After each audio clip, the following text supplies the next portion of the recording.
Bonjour, bienvenue sur ma chaîne YouTube. Je suis Marie et je me suis fixée comme objectif d'amener de la visibilité aux auteurs et aux autrices, d'amener des idées de lecture aux lecteurs et aux lectrices et qui sait, de se faire remarquer par les maisons d'édition. Bienvenue dans ce nouvel unboxing. Et oui, j'ai dû tout de suite refaire un unboxing car j'ai reçu plusieurs livres lors de salons littéraires. Il y a aussi des livres que j'ai achetés et d'autres livres que les auteurs ont eu la gentillesse de m'envoyer. Alors avant que la pile ne s'écroule, je me permets de faire un nouvel unboxing. Alors, comme d'habitude, je signale que je n'ai pas eu la possibilité de lire complètement tous ces livres. En général, je lis quelques chapitres pour pouvoir faire mes chroniques, mais c'est impossible de lire tous ces livres.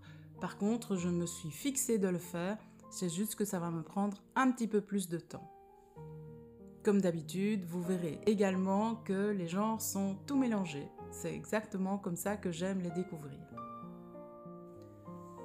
Le premier livre que je veux vous présenter est un livre avec une magnifique couverture. Il s'agit de Les Lumières d'Éden. C'est le tome 1 d'une série qui s'appelle Signe et c'est de Mika Gullian. Alors, je vous lis le quatrième de couverture. Les Lumières d'Éden, Signe, Manhattan. Dans une ruelle isolée, une jeune femme se réveille seule, blessée et à moitié dénudée.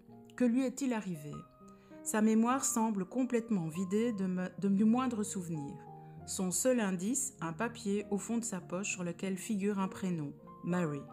Dans sa quête à la recherche d'elle-même, Mary rencontre Angelina Rice, la magnétiseuse aux étranges pouvoirs et l'énigmatique Leo Miller. Il prétend qu'elle possède le don, comme lui. Il promet de tout lui apprendre. Qui est vraiment cet homme étrange aux cheveux couleur de lune, ami ou ennemi ? Quelles sont ses réelles intentions ? Autant de questions qui trouveront leur réponse au fil d'un long chemin parsemé d'embûches. Amour, trahison, spiritualité et mission de vie sont les maîtres mots de cette saga entre terre et ciel, mettant en scène l'éternel combat du bien contre le mal. Alors, j'ai eu la chance de rencontrer l'autrice lors d'un salon littéraire à Dour, une très très chouette rencontre. Je pense que ce livre n'est pas vraiment classifiable, on ne peut pas vraiment le mettre dans un tiroir ou le mettre dans un genre précis et justement, c'est ce qui fait toute sa richesse. Donc, si vous avez envie d'avoir une lecture un peu différente, très intéressante et qui réunit plusieurs sujets universels, n'hésitez pas. Mika Gullian, Signe, Les Lumières d'Éden, tome 1. Le prochain livre que je veux vous présenter est un livre de Bertrand Mison, le nouveau Michel H, qui est paru en fait aux éditions Asmodée Edern. Alors, c'est aussi un auteur que j'ai eu la chance de rencontrer. Il m'avait d'ailleurs envoyé son livre en version PDF et EPUB. Et j'ai beaucoup aimé ce livre en fait. J'ai commencé à le lire et je me suis dit que c'est un livre que je devais avoir dans ma bibliothèque. Et donc, je me le suis commandé. Alors, je vous lis le quatrième de couverture, le nouveau Michel H. Comment devenir écrivain ? Se demande Jean-Pierre en prenant son café au réveil. La sonnette retentit et le surprend dans sa rêverie. Une mécanique invisible se met en route qui entraînera cet employé de banque, poète à 16 heures, dans le sillage du grand Michel H, le phénomène littéraire bien connu. Dans ce conte drôle et édifiant, on croise aussi une éditrice intrigante, un petit génie de l'intelligence artificielle, une influenceuse en vogue, un avocat, un présentateur de télévision et un écrivain mondain, mais en définitive, l'acteur clé de ce roman expérimental, n'est-ce pas vous, chère lectrice, cher lecteur ? Bertrand Mison est un gars ordinaire, il a la quarantaine active, une famille, un job dans la haute technologie. Pourtant, il s'évertue à écrire des histoires emplies d'humour et de tendresse. Est-ce parce qu'il vient de Charleroi, Belgique, la ville la plus moche du monde ? Alors, je ne suis pas d'accord avec le fait que la ville de Charleroi est la ville la plus moche du monde. Après tout, je suis Carolo, et oui, et j'assume. Alors, Carolo est un terme que l'on donne aux personnes qui sont nées à Charleroi et qui ont vécu, ce qui est mon cas, donc Charleroi en Belgique. Donc voilà, un très chouette livre que je vous conseille. Le nouveau Michel H. de Bertrand Misonne aux éditions Asmodée et Dern, avec l'édition avec laquelle j'avais eu un très chouette contact. Le livre suivant, c'est encore un livre que j'ai reçu donc lors d'un salon littéraire. Un livre un petit peu différent et un livre définitivement tout plein d'humour. Il s'agit de Le Putois et les 12 fonctionnaires. C'est une fable cruelle, drôle, bête et méchante. C'est écrit par Potard et Boulevin et c'est édité donc le livre en papier qui est en fait la possibilité de commander ces livres à la demande. Alors, Potard et Boulevin, lors de leur dernière conférence de presse à Dravislabourg, masqués par crainte de représailles ou honte. Gédéon est d'humeur guillerette cet après-midi-là, on le serait pour moi. Il vient d'assister à l'inhumation de son dernier nouveau chef de service. Ce n'est pas la première fois certes, mais il ne s'en lasse pas. Depuis quelques mois, l'OPPPP, comme toutes les administrations publiques du monde occidental en mutation, se voit menacée par de cruelles réformes visant à y imposer de nouvelles normes d'efficience et de rentabilité. On peut comprendre, mais il ne faut pas pousser.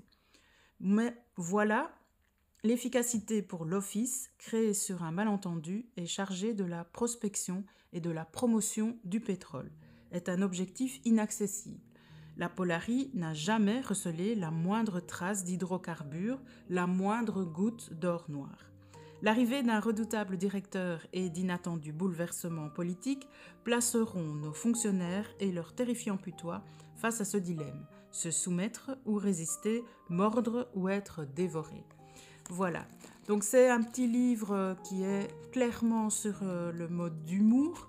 Alors on peut dire aussi qu'il est un petit peu dans l'actualité du moment. Donc pourquoi pas, si vous voulez passer un bon moment en toute ironie, Le Putois et les 12 fonctionnaires, une fable cruelle, drôle, bête et méchante de Potard et Boulevin. Alors ce livre-ci n'est pas du tout dans la veine des livres que je présente habituellement. Je ne pense pas que James Rollins fasse partie des membres du groupe Facebook lecteurs, auteurs et éditeurs, mais j'ai reçu ce livre quand je suis allée aussi donc à Dour en livre. Et je trouvais l'initiative très originale. En fait, ils ont déposé des livres au hasard dans la foule, un petit peu cachés, mais presque pas. Et donc, on pouvait prendre ces livres. Il y avait juste une mention comme roman, thriller, science-fiction, des choses comme ça. Et donc, j'ai pris ce roman. Ça s'appelle La colonie du diable. C'est un thriller. La vérité sur la création des États-Unis est ensevelie sous les ruines d'une colonie oubliée. Et je trouvais finalement que le 4e de couverture était très intéressant. Donc James Rollins, La colonie du diable, au cœur des rocheuses, des centaines de corps momifiés et d'étranges reliques sont découverts. Toutes les télévisions se rendent alors sur le site et quand survient une terrible explosion, le monde entier assiste à la mort en direct d'une anthropologue. Tout semble accuser des Indiens radicaux et parmi eux, une jeune fille qui a fui en emportant un indice primordial pour l'enquête. Traquée, elle appelle à l'aide son oncle Painter Crow, directeur de l'unité spéciale Sigma Force. Des sommets volcaniques d'Islande au désert américain, le groupe va devoir tenter de déjouer une conspiration qui manipule l'histoire des États-Unis depuis ses origines. Fascinant, Publishers Weekly. Voilà, donc je me suis dit, je vais quand même le mettre dans mon unboxing, puisque c'est quelque part un unboxing, et de toute façon, ça pourrait être une très bonne idée de lecture. Alors, le livre suivant est un livre coup de cœur, et c'est un livre que je vous conseille tout particulièrement, puisque c'est Le procès de mon père de Mansour Kheliffa. Alors, Mansour Kheliffa est un membre très actif du groupe lecteurs, auteurs et éditeurs. On retrouve très régulièrement des petits mots concernant son livre. Je n'ai pas complètement fini de le lire, mais j'avoue que j'ai une tendresse toute particulière pour ce livre, car certains passages me font penser à ma propre enfance et l'histoire du père Momo, par certains côtés, ressemble très fort, en tout cas en termes de personnage, à celle de mon père. Donc voilà, Le procès de mon père de Mansour Khalifa. Je vais vous lire le 4e de couverture. Le procès de mon père plonge le lecteur dans une saga captivante où les ardeurs de la Tunisie nouvellement indépendante se mêlent à une quête philosophique audacieuse. Le père Momo, intellectuel visionnaire, se trouve confronté à un cauchemar inattendu lorsque son étude scientifique sur l'influence des astres sur la santé et la psychologie humaine devient le centre d'une conspiration machiavélique. À travers les yeux d'un narrateur oscillant entre l'innocence de l'enfance et la mélancolie de l'âge adulte, le récit dévoile les 3 étapes déchirantes du calvaire du père Momo. Accusation de folie, machination politique et une mort suspecte alimentent une histoire où la vérité est aussi énigmatique que la nature humaine et les astres eux-mêmes. Le procès de mon père est une plongée vertigineuse dans les dédales du caractère humain, de la science, de la politique et de la trahison. Entre les pages de ce drame familial, découvrez des personnages aussi sensibles que cocasses, une vérité qui transcende le temps et l'espace, un procès où les étoiles elles-mêmes pourraient bien être appelées à témoigner. Un titre qui promet un voyage littéraire intense et complexe, alliant suspense, mystère et réflexion profonde. Alors, Mansour Khalifa est professeur d'université d'anglais depuis une 30aine d'années. Ses cours s'intéressent à la littérature britannique moderne et à D.H. Lawrence en particulier. Monsieur Khalifa a publié plusieurs articles et participé à un grand nombre de colloques et séminaires internationaux sur la littérature anglophone moderne. Il aime voyager et partager son savoir avec autrui.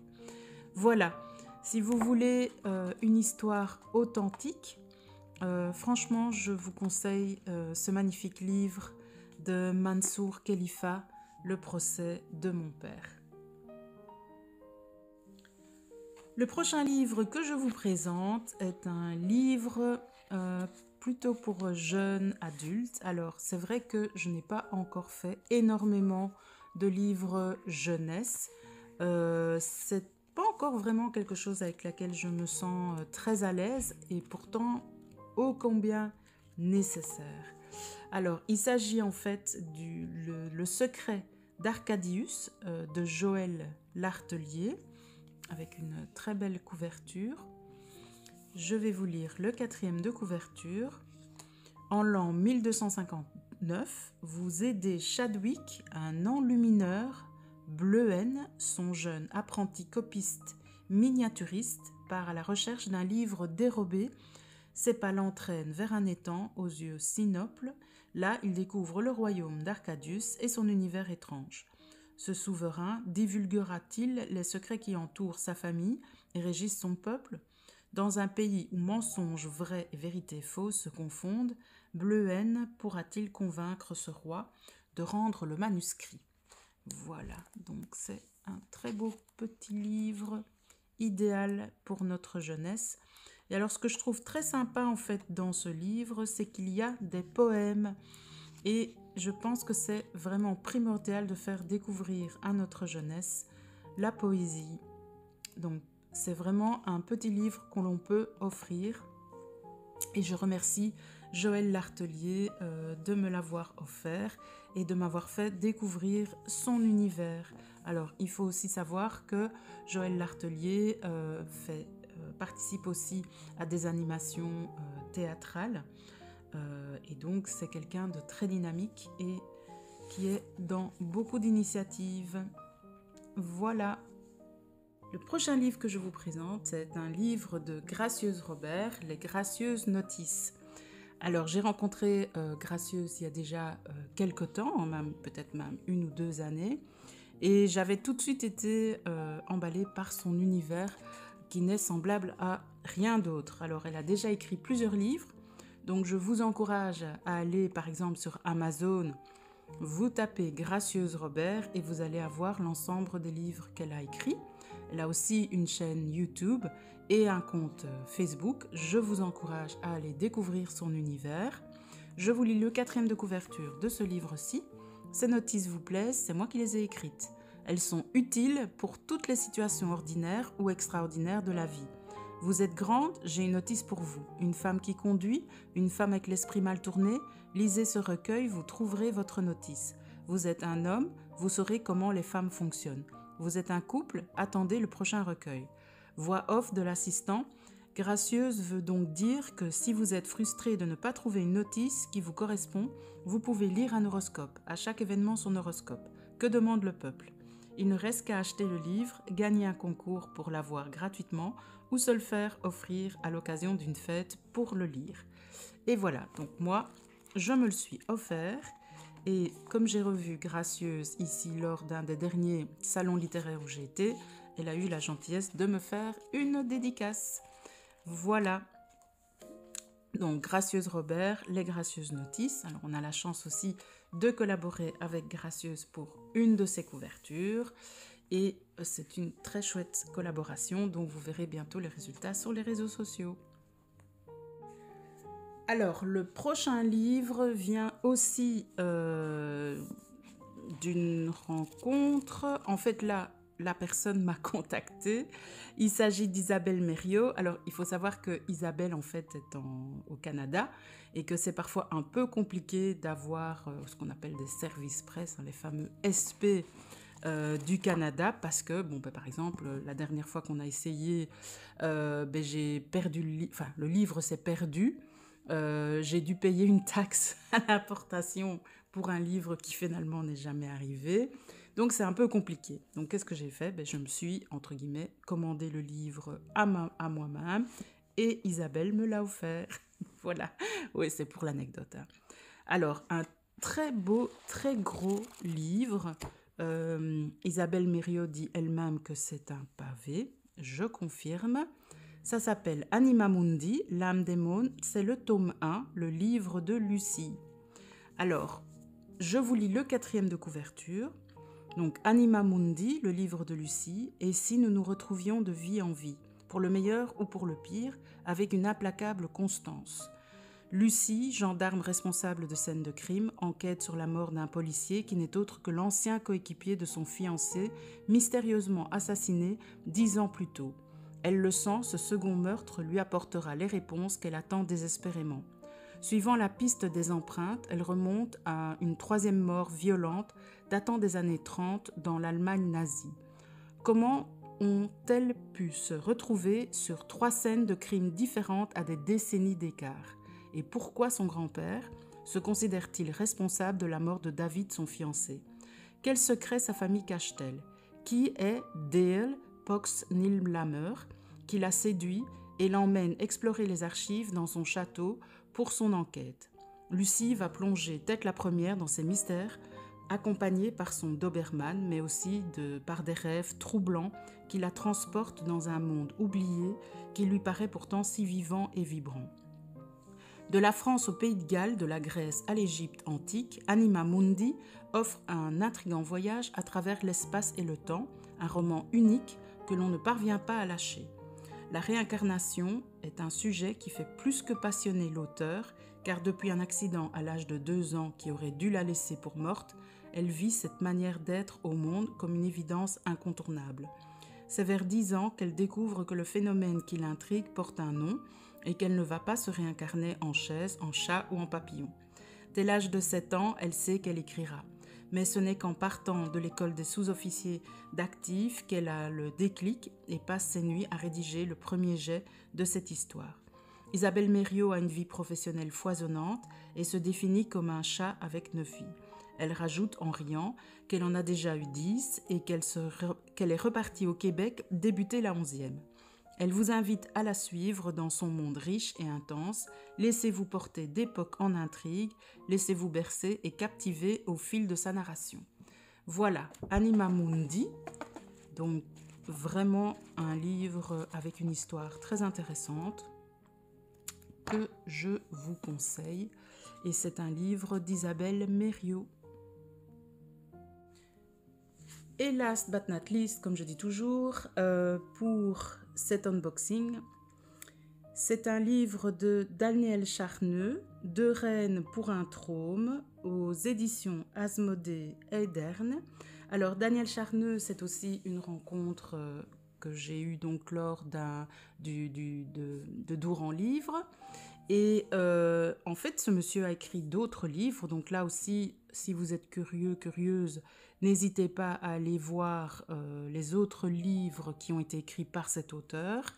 Sinon, on a ce roman historique. Donc il m'a demandé en fait de choisir un livre et j'ai tout de suite choisi celui-ci parce que je trouvais que la couverture était très belle et j'étais assez attirée par le quatrième de couverture. Alors, je ne lisais pas les romans historiques et c'est vraiment un genre que j'ai découvert avec des membres du groupe. Et puis quand j'ai fait le podcast à propos des livres historiques, là j'en ai vraiment découvert plusieurs. Bon, malheureusement, je n'avais pas celui-ci à cette époque-là, donc il faudra sans doute que je refasse un podcast spécifique pour les livres historiques. Je vous lis le quatrième de couverture. Les romanesques, Deux reines pour un trône. À moins de 14 ans, humaniste accomplie, Jane Grey amorce une correspondance en latin avec le réformateur suisse Heinrich Bullinger et lit Platon dans le texte grec. Et tout ça dans un cadre historique passionnant, la Renaissance, l'humanisme, l'Angleterre des Tudors. Dans ce roman, Daniel Charneux conte l'histoire de cette jeune fille si brillante qui sera reine d'Angleterre durant 9 jours, devenant malgré elle l'enjeu d'une vaste partie d'échecs qui la verra aux prises avec sa cousine, fille du cruel Henri VIII. Marie Tudor en personne. Deux reines pour un trône, c'est une reine de trop. Initialement paru aux éditions Luce Wilkin sous le titre Si près de l'aurore, ce 8e roman de Daniel Charneux reparaît aujourd'hui dans une version remaniée. Il a obtenu le prix Gaucher-Philippot et le prix quinquennal du roman historique Alex Pasquier. Donc si vous aimez les romans historiques ou si vous voulez faire un chouette cadeau ici pour les fêtes, je vous conseille ce livre de Daniel Charneux, Deux reines pour un trône, aux éditions Asmodée Edern. Alors, comme d'habitude, je vous présente les livres dans l'ordre inverse de ma présentation. Donc, Daniel Charneux, Deux reines pour un trône, aux éditions Asmodée Edern.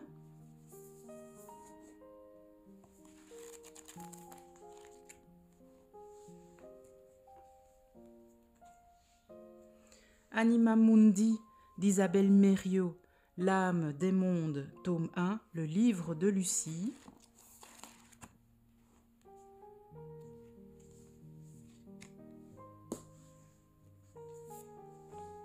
Gracieuse Robert, Les gracieuses notices.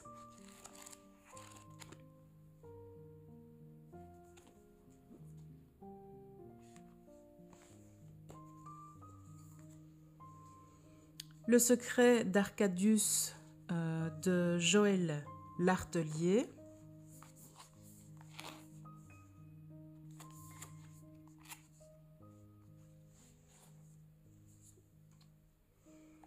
Le procès de mon père de Mansour Khalifa.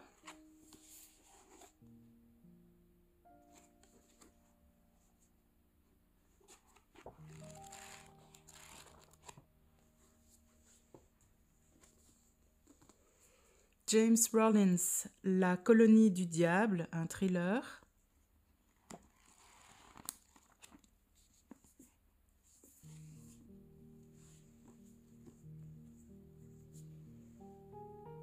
Le putois et les 12 fonctionnaires de Potard et Boulevin. Avec un très chouette marque-page.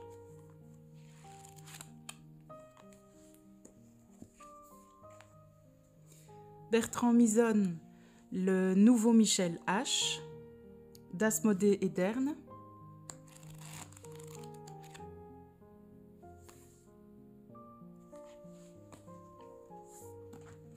Et Mika Gillian signe Les Lumières d'Éden, tome 1. Magnifique livre.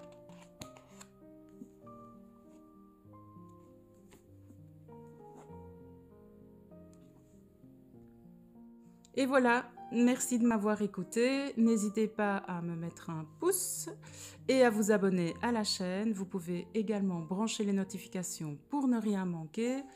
N'hésitez pas à mettre en commentaire ce que vous pensez de ces livres, à les lire. Vous pouvez également me retrouver sur le groupe Facebook Lecteurs, auteurs et éditeurs. Et sinon, je vous dis à bientôt pour d'autres unboxings.